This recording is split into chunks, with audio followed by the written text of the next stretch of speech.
Hello Papon ভাই, hello Papon ভাই, আমরা তো জিততে গেছি ভাই। মাত্র 15 ওভার 2 বলে 15 ওভার 2 বলে জিততে গেছি জিম্বাবুয়ের মতো শক্তিশালী দল রে। 126 রানে 125 রানে আটকাই দিছি। 20 ওভার খেলছে, 125 রানে আটকাই দিছি পাপন ভাই। হ্যাঁ পাপন ভাই, আমাদের সোনার ছেলেরা 125 রানে আটকাই দিছে পাপন ভাই। হ্যাঁ পাপন ভাই, আপনার আপনার প্রিয় ছাত্র লিটন কুমার ঘাস আজকে 1 রান করছে। হ্যাঁ, ও ফর্মে ফিরবে না, ও ফর্মে ফিরবে না, আর কোনোদিন ফর্মে ফিরবে না, কথা বুঝছেন? বাংলাদেশ আজকে জিততে গেছে, আজকে চ্যাম্পিয়ন হয়ে গেছে জিম্বাবুয়ের সাথে। কারণ জিম্বাবুয়ের মতো শক্তিশালী ফাইনালে, টি-20 বিশ্বকাপের ফাইনাল আমরা জিততে গেছি আজকে। হ্যাঁ পাপন ভাই, আপনারা বলছিলেন মোস্তাফিজ আইপিএলে শেখার কিচ্ছু নাই, বরং আইপিএলে মোস্তাফিজের কাছ থেকে শিখবে, আপনার জালাল ভাই বলছিল। যাক, আপনারা মোস্তাফিজে নিয়ে আসছেন বাংলাদেশে, কই মোস্তাফিজ তো খেলাইলেন না। ও আচ্ছা পাপন ভাই, মোস্তাফিজরে বিশ্রাম দিয়েছেন 3 ম্যাচের জন্য, তাই না? তাই পাপন ভাই, তাইলে মোস্তাফিজরে আনার দরকারটা কি ছিল? আইপিএলে কিছু ভালো খেলতে পারতো, মানে ধোনির কাছ থেকে কিছু শিখতে পারতো। ও আচ্ছা, আপনারা লাভবান হবেন না, ও আইপিএল লাভবান হবে। আচ্ছা ভাই, সরি ভাই। যাক, আপনাদের লাভবান হইবেন না, আইপিএল লাভবান হবে, এই কারণে। যাক যাক, মোস্তাফিজের খেলানো উচিত ছিল পাপন ভাই। আজকে আমরা জিততে, মানে আরো আগে জিততে যাইতাম। 126 রানও নিতারতো না ওরা, জিম্বাবুয়ে। হ্যাঁ হ্যাঁ পাপন ভাই, হ্যাঁ। আচ্ছা পাপন ভাই, হ্যাঁ, সেরা দল পাপন ভাই। আজকে আমাদের ক্যাপ্টেন নাজমুল হোসেন শান্ত 24 বলে 21 রান করছে। চমৎকার লেভেলে একটা টেস্ট খেলা উপভোগ করছি আমরা ওর কাছ থেকে। হ্যাঁ পাপন ভাই, আপনার প্রিয় ছাত্র লিটন কুমার ঘাস, ওকে বাদ দিতে পারবেন নাকি ওরে আনলিমিটেড খেলাই যাইবেন?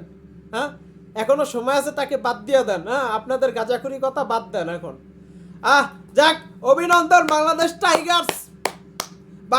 টাইগার্স শক্তিশালী জিম্বাবুয়েকে হারাই দিছে আজকে। চমৎকার লেভেলে আজকে হারাই দিছে জিম্বাবুয়ের 15 ওভার 2 বলে। তানজিদ হাসান তামিম 3টা রান 4টা লাইফ পেয়েছে ভাই।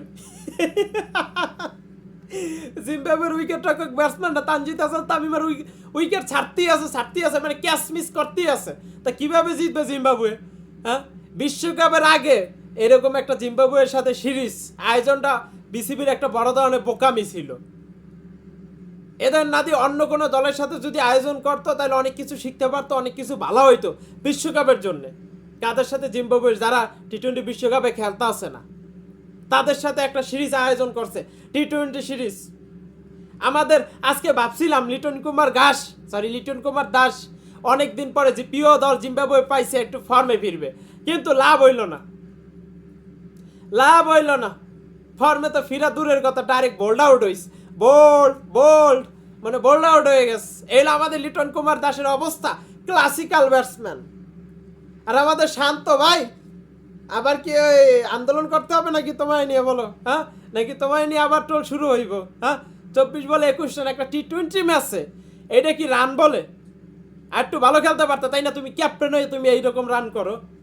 যাক, বাংলাদেশ, অভিনন্দন, তোমরা বিশ্ব চ্যাম্পিয়ন হয়ে গেছো। দেখলাম ফালাইতেছে জিম্বাবুয়ের সাথে জিতার পরে, তো ফালান দরকার নাই। জিম্বাবুয়ে আহামরি এরকম কোনো দল না যে তাদের সাথে জিতার পরে আমাদের ফালাইতেই হবে। যাক, তাসকিন আহমেদ আগুনচড়া বোলিং করছে, আর শরীফুল ইসলাম আর সাইফুদ্দিন চমৎকার লেভেলের ওরা বল করছে। অভিনন্দন বাংলাদেশ ক্রিকেট টিম, আরো ভালো খেলো, সামনের দিকে বিশ্ব চ্যাম্পিয়ন হও, এটা আমরা আশা